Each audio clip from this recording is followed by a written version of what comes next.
Bonjour les troisièmes, aujourd'hui dernière heure de cours sur notre chapitre 8 concernant les républiques depuis 1945.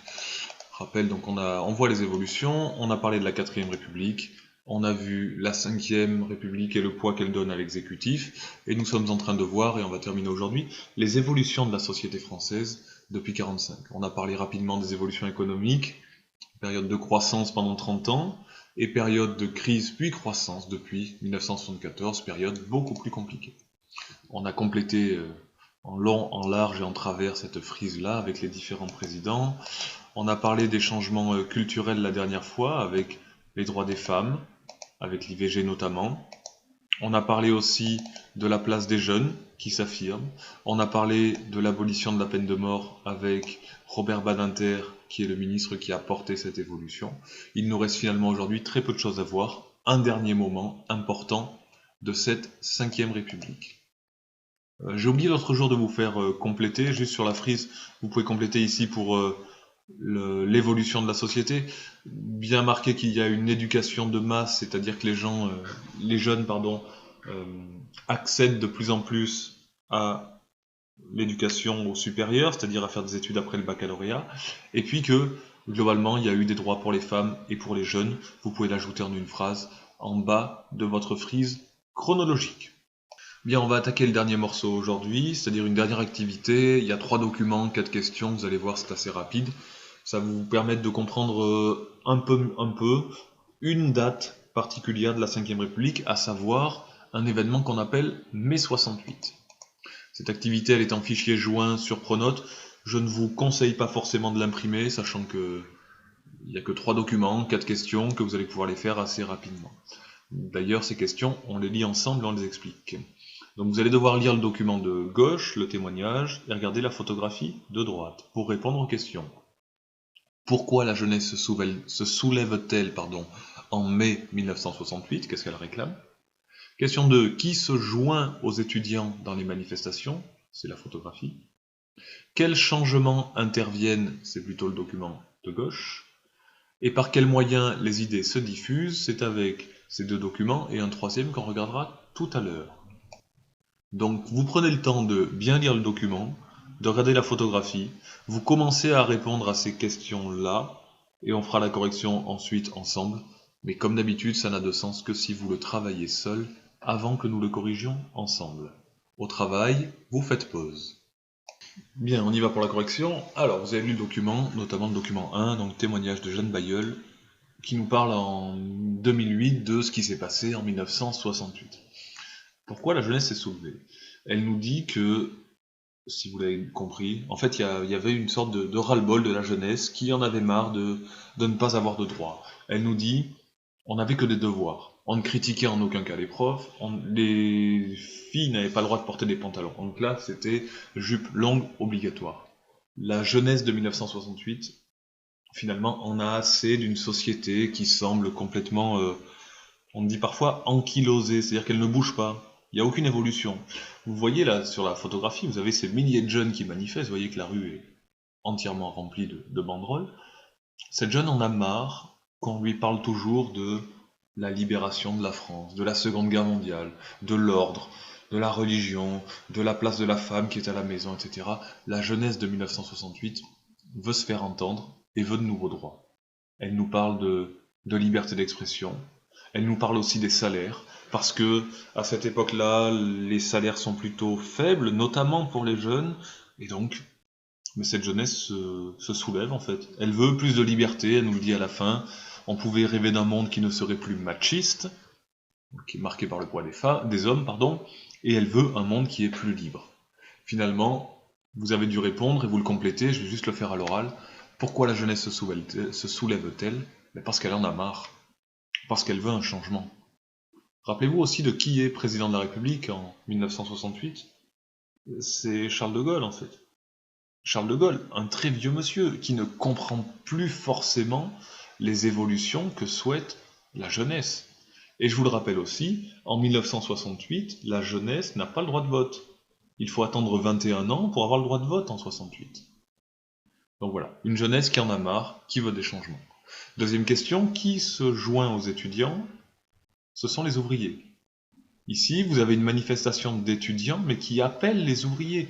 Ouvriers étudiants, unis, nous vaincrons.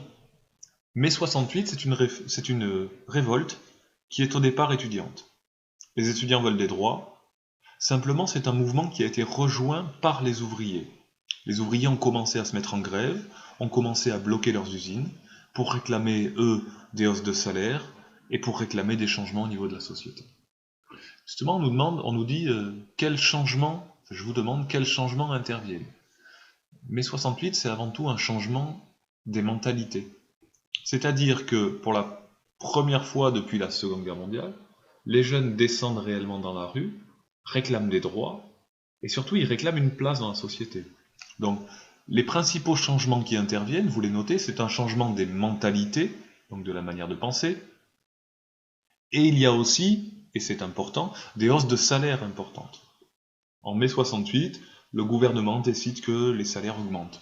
Ils augmentent même très fortement. Pour vous donner un ordre d'idée, en mai 68, les salaires augmentent en moyenne de 10%. C'est comme si aujourd'hui, quelqu'un qui gagne 2000 euros, chaque mois gagnait 200 euros de plus. Le salaire minimum, donc vous savez, c'est le salaire en dessous duquel on n'a pas le droit de payer quelqu'un, en mai 68, le salaire minimum augmente de 30%. Et les personnes les plus pauvres se mettent à gagner un tiers de plus. Donc ce sont vraiment des changements très importants qui vont permettre aux plus faibles, en fait, aux plus précaires, de vivre mieux. Et puis surtout, vous retenez ce changement des mentalités. La jeunesse prend conscience qu'elle peut peser sur les décisions. Par quels moyens ces idées se diffusent? Alors vous avez ici la manifestation, et puis mai 68, c'est le moment où les affiches deviennent très importantes. Moins de 21 ans, voici votre bulletin de vote, un pavé.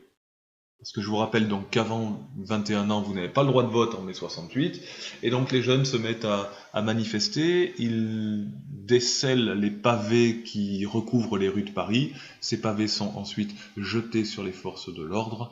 Évidemment, ça n'est pas très recommandable, puisque c'est l'utilisation de la violence, mais c'est le moyen d'expression de la jeunesse de mai 68. Et donc ça passe par des affiches.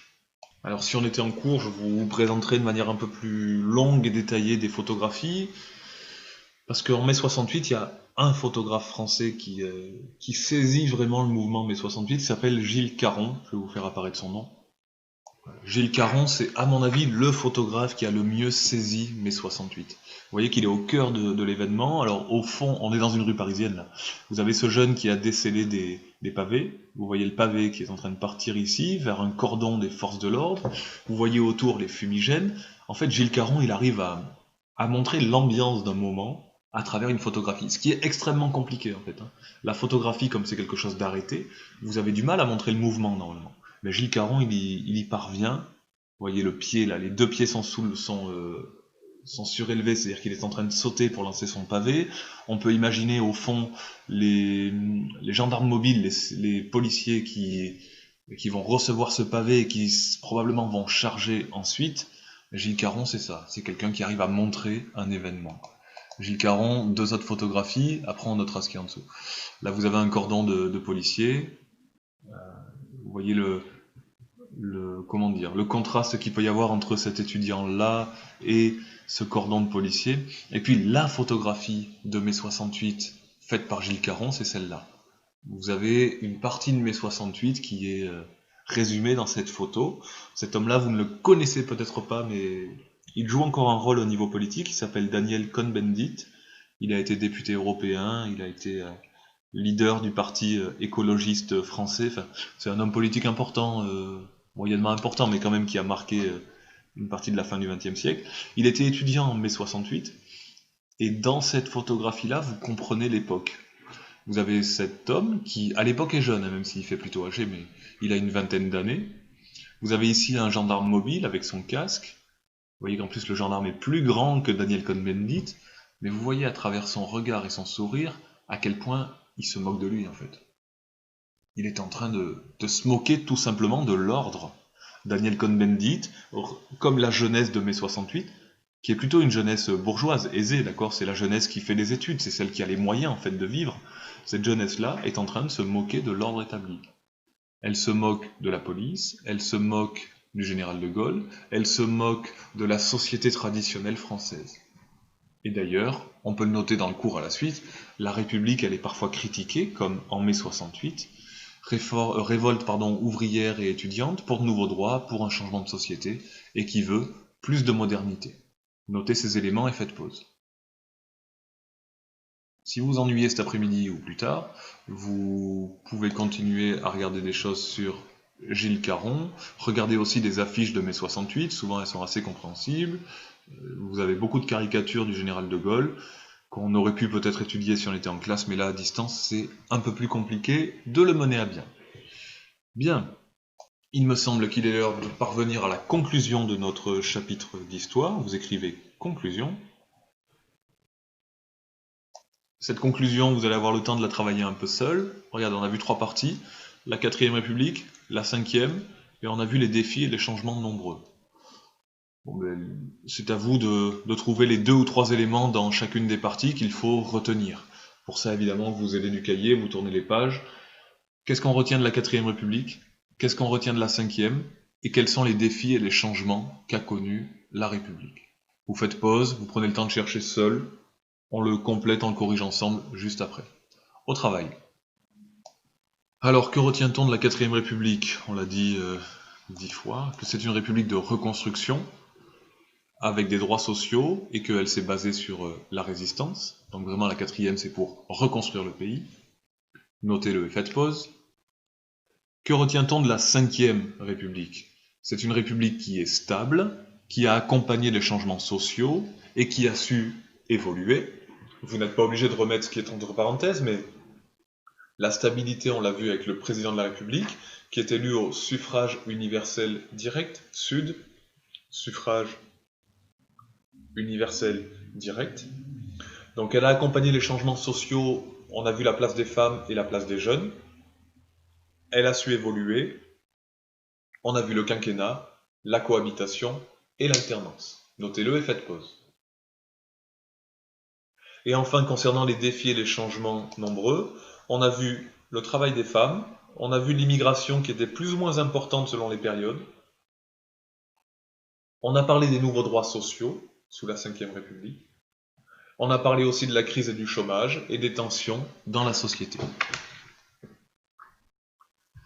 Voilà pour ce chapitre, qui est un chapitre important au point de vue civique aussi, de savoir dans quel pays vous vivez et comment sont organisés les pouvoirs, comment la société évolue. C'est un chapitre qui est important pour ça. Vous aurez demain, enfin la prochaine fois que vous vous connecterez, je pense que ça sera demain, un QCM à effectuer. Évidemment, c'est pas la note ne compte pas, etc. Vous en avez bien conscience, mais ça permettra à ceux qui le feront de voir s'ils ont bien compris, et ça vous permettra aussi une petite respiration avant d'attaquer les 2 tout petits derniers chapitres qui vont nous mener tranquillement à début juillet et à la dernière semaine de cours. J'espère que vous avez bien tout compris. Si ce n'est pas le cas, un mail, un message sur le NT et je vous réponds très rapidement. Je vous souhaite de passer à tous une bonne fin de journée. Je vous dis à très bientôt. Au revoir.